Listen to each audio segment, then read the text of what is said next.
ஜனம் தமிழ் நேயர்களுக்கு வணக்கம். நம்ம பாரத தேசம் பார்த்திங்கன்னா 1947 சுதந்திரம் அடையும் பொழுது நிறைய மாகாணங்களாக இருந்தது, ராஜ்யங்களாக இருந்தது. ஸோ அதெல்லாம் ஒருங்கிணைச்சு ஒரு பெரிய நாடாக தான் நம்ம பாரத தேசம் உருவாக்கப்பட்டதில் பாரதமாக தான் இருந்தது. பாரத கண்டம் அப்படின்னு தான் சொல்லுவாங்க.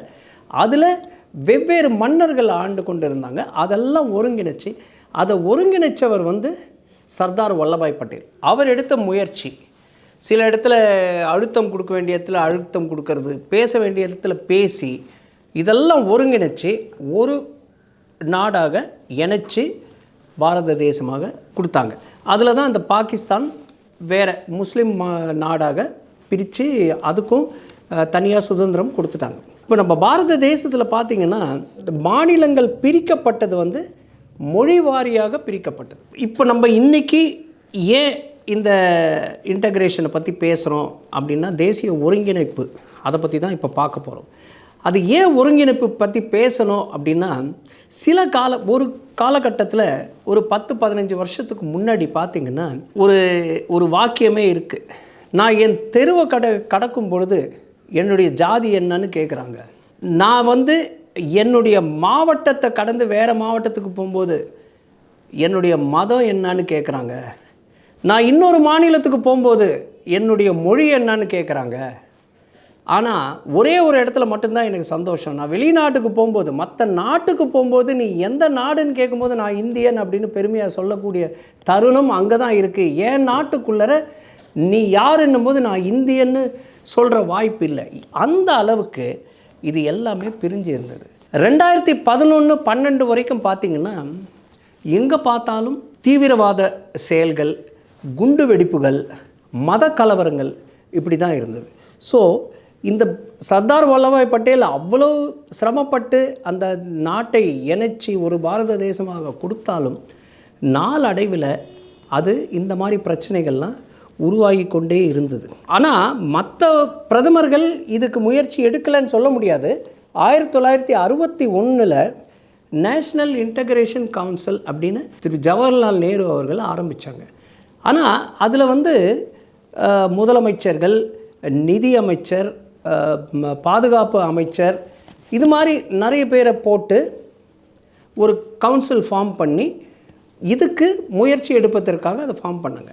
ஆனால் அப்போலேருந்து 2013 வரைக்கும் பார்த்திங்கன்னா 16 வாட்டி தான் இந்த கமிஷன் சேர்ந்து மீட் பண்ணியிருக்காங்க. இது ரொம்ப குறைவு. கிட்டத்தட்ட 70 ஆண்டுகளுக்கு 60 ஆண்டுகளுக்கு இத்தனை தடவை தான் மீட் பண்ணியிருக்காங்க. ஸோ அதனால் நிறைய ஒன்றும் இவங்களால் பண்ண முடியல. அண்ட் இன்னொன்று என்ன பண்ணிக்கிட்டு இருந்தாங்கன்னா, இப்போ ஒரு இடத்துல மும்பையில் குண்டு வெடிப்பு அப்படின்னா மும்பைக்கு போய் அந்த இடத்துல என்ன பண்ண முடியுமோ பண்ணுவாங்க. காஷ்மீரில் மத கலவரம் அப்படின்னா அங்கே போய் பண்ணுவாங்க. குஜராத்தில் மத கலவரம் அப்படின்னா அதை தனியாக அணுகுவாங்க. ஸோ இந்த மாதிரி தனித்தனியாக அணுகுனதுனால இவங்களால் ஒரு நிரந்தர தீர்வு காண முடியல. 2014 திரு மோடிஜி ஆட்சி அமைச்ச உடனே இது எதனால் இந்த பிரச்சனை அப்படின்னு பார்க்கும்பொழுது, பாரத தேசம் அங்கே இருக்கிற மக்கள் சரியாக ஒருங்கிணைக்கப்படலை. இதில் மதவாதியான பிரிவுகள் இருக்குது, ஜாதி மொழிவாரியாக பிரிவினை இருக்குது. மக்களிடத்தில் அதை விட மேலே என்னென்னா ஏற்றத்தாழ்வு இருக்குது. சில பேர் வசதி இல்லாமல் வாழ்கிறாங்க, சில பேர் அதிக வசதியோடு வாழ்கிறாங்க. ஸோ அவர் என்ன முடிவு பண்ணார்னா, இதுக்கு நான் ஒரே தீர்வு என்னென்னா, நாடு முழுக்கிற எல்லா மக்களும் ஒரு மேன்மை அடைஞ்சு ஒரு சமநிலையில் இருந்தாங்கன்னா இந்த மாதிரி பிரச்சனைலாம் வராது அப்படின்னு அவர் ஒரு முடிவை எடுத்தார். ஸோ அந்த முடிவை எடுத்து என்ன செய்ய ஆரம்பித்தார்னா, ஒவ்வொரு விஷயமாக எடுத்தாங்க. அது சுயசார்புடைய நாடாக நாம் மாற வேண்டும். அண்டு ஒரு ஸ்லோகன் கொண்டு வந்தாங்க, ஏக் பாரத் ஸ்ரேஷ்டா பாரத். அப்படின்னா ஒரு நாடு, ஒரு பாரதம், வலிமையான பாரதம் அப்படின்னு ஒரு கொள்கையாக எடுத்து முன்னிறுத்தினாங்க. அதன் அடிப்படையில் என்ன பண்ணாங்கன்னா, அந்த மக்களை மேலே உயர்த்துவதற்கு என்னென்ன பண்ணணும் அப்படின்னு. இப்போ மக்களுக்கு இந்த பண உதவியெல்லாம் வங்கி கணக்கில் செலுத்தினா அது யாரும் எடுக்காமல் அவங்களுக்கு நேராக போய் சேரும் அப்படின்றதுனால ஜன்தன் அக்கௌண்ட் அப்படின்னு கொண்டு வந்தாங்க. இந்த 100 நாள் வேலை வாய்ப்புகள் ஒரு உதாரணத்துக்கு, அதில் 100 நாள் வேலை வாய்ப்பு திட்டம், அதில் என்ன பண்ணிட்டு இருந்தாங்கன்னா, அந்த வேலை வாய்ப்புக்கு வரவங்களுக்கு ஏதோ ஒரு வழியில் கலெக்டர் ஆஃபீஸில் பணமாக கொடுப்பாங்க, அதுக்கு ஒரு கையெழுத்து வாங்கிக்குவாங்க. இது மாதிரி நடந்துகிட்டு இருக்கும்பொழுது இது பில்ஃபரேஜ். பல பேர் இதை பணம் எடுக்கிறதுக்கு மிஸ்யூஸ் பண்ணுறதுக்கு ஒரு வாய்ப்பு இருந்தது, நடந்தும் கொண்டு இருந்தது. அதனால் என்ன பண்ணாங்கன்னா, மக்களுக்கு ஜன்தன் அக்கௌண்ட் அப்படின்னு சொல்லி ஒரு மினிமம் பேலன்ஸே இல்லாமல் அவங்களுக்கு ஒரு இன்சூரன்ஸ் பாலிசியும் சேர்த்து எடுத்து எல்லாரையும் வங்கி கணக்கு தொடங்க சொல்லி கிட்டத்தட்ட 50 கோடி வங்கி கணக்குகள் புதுசாக தொடங்கப்பட்டது. அதில் நீங்கள் பார்த்தீங்கன்னா வெற்றியே எங்கன்னா, அதாவது கிராமப்புறங்களில் அதிகப்படியான ஒரு 60 இந்த நான் சொன்ன 50 கோடி வங்கி கணக்கில் கிட்டத்தட்ட 60% வந்து கிராமப்புறத்தில் வந்தது. அதே மாதிரி 55% பெண்கள் வங்கி கணக்கு தொடங்கியிருந்தாங்க. ஸோ இது வந்து எல்லாரையும் இன்க்ளூசிவிட்டி, எல்லாரையும் சேர்த்து இணைக்கிறதுக்கு ஒரு பெரிய பாலமாக அமைஞ்சது. அதே மாதிரி பார்த்திங்கன்னா, பெண்கள் அந்த காலை கடனை முடிப்பதற்கு வீட்டில் கழிப்பறை இல்லாததுனால காலங்காத்தால் ஒரு 4 மணிக்கே அங்கே வெளியில் போய் எல்லாத்தையும் பண்ணிட்டு வரணும் அப்படின்ற ஒரு சூழ்நிலை. அதே மாதிரி பெண்கள் இப்போ 8ஆம் வகுப்புக்கு தாண்டி பெண்கள் வந்து ஸ்கூலுக்கு போகிறதே, பள்ளிக்கு செல்வதே நிறுத்திட்டாங்க. ஏன்னா அங்கே வந்து சரியான கழிப்பிடங்கள் இல்லை. அதனால் என்ன பண்ணாங்கன்னா, ஸ்வச் பாரத் அப்படின்னு ஆரம்பித்து கழிப்பிடங்கள் கட்டுவது, எல்லாருக்கும் கழிப்பிடம், எல்லா வீட்டிலையும் கழிப்பிடம், எல்லா பள்ளியிலும் கழிப்பிடம். அந்த பெண்களுக்கு அவங்களுக்கு முன்னேறணும், அவங்க படிக்கணும், அந்த பெண்களுக்கு வெளியில் போகிற சிரமம் இருக்கக்கூடாது அப்படின்னு அதை கொண்டு வந்தாங்க. அதே மாதிரி இப்போ பார்த்திங்கன்னா, வீட்டில் வந்து அடுப்பில் தான், இப்போ கிராமப்புறத்தில் பார்த்திங்கன்னா, சிட்டியில் கிடையாது, கிராமப்புறத்தில் இருந்தால் இந்த அடுப்பை வச்சுக்கிட்டு அந்த ஊதுகோலில் ஊதிக்கிட்டு இந்த சிரமப்படுறாங்கன்னு சொல்லிட்டு அவங்களுக்கு கேஸ் கனெக்ஷன் கொடுத்தாங்க. அதே மாதிரி முத்ரா திட்டம், அவங்களுக்கு வேலை வாய்ப்பு உருவாக்குறதுக்கு அவங்களுக்கு ஒரு வங்கியில் கடன் உதவி பண்ணி அவங்க சிறு தொழில் ஆரம்பிக்கிறதுக்கு வழி பண்ணி கொடுத்தாங்க. அதே மாதிரி ஆயுஷ்மான் பாரத் அப்படின்னு சொல்லி எல்லாருக்கும், இந்த வறுமை கோட்டு கீழே இருக்கிறவங்களுக்கு எல்லாருக்குமே 5 லட்சம் ரூபாய் ஒரு குடும்பத்துக்கு இன்சூரன்ஸ் பாலிசி எடுத்து கொடுத்தாங்க. அண்ட் ஜன் ஔஷதி அப்படின்னு மெடிக்கல் ஷாப், மலிவு விலையில் மருந்துகள் கிடைப்பதற்கு அதுக்கு ஒரு வாய்ப்பு பண்ணி கொடுத்தோம். இதெல்லாம் ஏன் சொல்ல வரேன்னா, இதெல்லாம் செஞ்சு கொடுத்ததுனால. அதே மாதிரி இன்னொன்று, கிராமப்புறங்களில் ஒரு 10 கிலோமீட்டர் வரைக்கும் அதிகபட்சமாக பெண்கள் நடந்து போய் தான் குடித்தண்ணீர் கொண்டு வர வேண்டிய ஒரு கட்டாய சூழ்நிலை இருந்தது. அதை தவிர்ப்பதற்கு வீட்டுக்கு ஒரு குழாய் திட்டம் அப்படின்னு ஜல்ஜீவன் ஸ்கீம்னு அதை கொண்டு வந்தாங்க.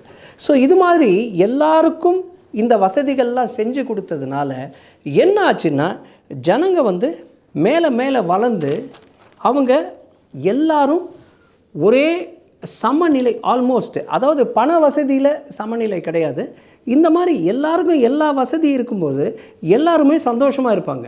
வேலை வாய்ப்புகள் உருவாகுது. இதனால் இந்த ஸ்கீம்னால், நம்ம முத்ரா திட்டம் ஸ்கீம்னால் வேலை வாய்ப்புகள் உருவாகுது. அதே மாதிரி பார்த்திங்கன்னா, சாலைகள்லாம் சீரமைச்சாங்க. இந்த சாலைகள்லாம் சீரமைச்சு ரோடு, அது வந்து நம்ம பாரத பிரதமர் வாஜ்பாய் காலத்திலேயே அது அவருடைய கனவாக ஆரம்பிக்கப்பட்டது. பட் இதை வந்து மேம்படுத்தி நிறைய சாலைகள் போட்டாங்க. பாரத் மாலா ஸ்கீம்னு சொல்லிட்டு நிறைய ரோடு வசதிகள், ஒரு இடத்துலேருந்து இன்னொரு இடத்துக்கு போகிறதுக்கு. மொத்தத்தில் பாரதியார் சொன்ன மாதிரி, கேளடா மானிடா வா, எம்மில் கீழோர் மேலோர் இல்லை, ஏழைகள் யாரும் இல்லை, செல்வம் ஏறியோர் என்றும் இல்லை, வாழ்வுகள் தாழ்வும் இல்லை, என்றும் மாண்புடன் வாழ்வோம் வாடா. அதாவது ஒரு மதிப்பு, ஒரு நல்ல வசதி, எல்லாரும் ஒரே லெவலில் வாழ்கிற மாதிரி இருக்கணும் அப்படின்ற ஒரு தத்துவத்தில் இதெல்லாம் கொண்டு வந்தாங்க. அதே மாதிரி வேலை வாய்ப்புகளுக்கு start up India, stand up India, அந்த மாதிரி வேலை வாய்ப்பு அதிகரிக்கிறதுக்காக ஒரு business opportunity. Stand up India பார்த்திங்கன்னா, அது வந்து பெண்களுக்கான திட்டம். அதுலேயும் தாழ்த்தப்பட்ட பெண்களுக்கு, இந்த எஸ்சி எஸ்டி பெண்களுக்கு அதிகமாக லோன் கொடுத்தாங்க. அதனால் என்ன ஆகுது, அவங்களும் ஒரு தொழில் முனைவராக வராங்க, அவங்க நிறைய பேருக்கு வேலை வாய்ப்பு கொடுக்குற அளவுக்கு அவங்களும் வளர்கிறாங்க. அண்டு கடைசியாக இன்னொரு விஷயம் என்னென்னா, முக்கியமான விஷயம், பாஷ சங்கமம். நான் சொன்னேன் இல்லைங்களா, அடுத்த மாநிலத்துக்கு நான் போகும்போது நீ என்ன பாஷை பேசுகிறேன்னு கேட்குறாங்கன்னு அதை தவிர்க்கணும் அப்படின்றதுக்காக இப்போ பார்த்தீங்கன்னா குஜராத் தமிழ் சங்கமம் அப்படின்னு பண்ணாங்க, காசி தமிழ் சங்கமம், அது 2வது அத்தியாயம் இப்போ நடந்துக்கிட்டு இருக்குது. ஒரு மாதத்துக்கு ஒரு 4 நாள் முன்னாடி ஆரம்பித்து இன்னும் ஒரு மாதத்துக்கு பாரத பிரதமர் மோடிஜி தான் அதை தொடங்கி வச்சார். ஒரு மாதத்துக்கு நடக்கும். இது மாதிரி கலாச்சாரங்கள் பரிமாற்றம், ஒரு மாநிலத்திலேருந்து இன்னொரு மாநில 2 மாநிலமும் கலாச்சார பரிமாற்றம். ஏன்னா இந்த வட கிழக்கு மாநிலத்திலெல்லாம் பார்த்திங்கன்னா சைனாவின் ஊடுருவல் அதிகமாக இருந்தது.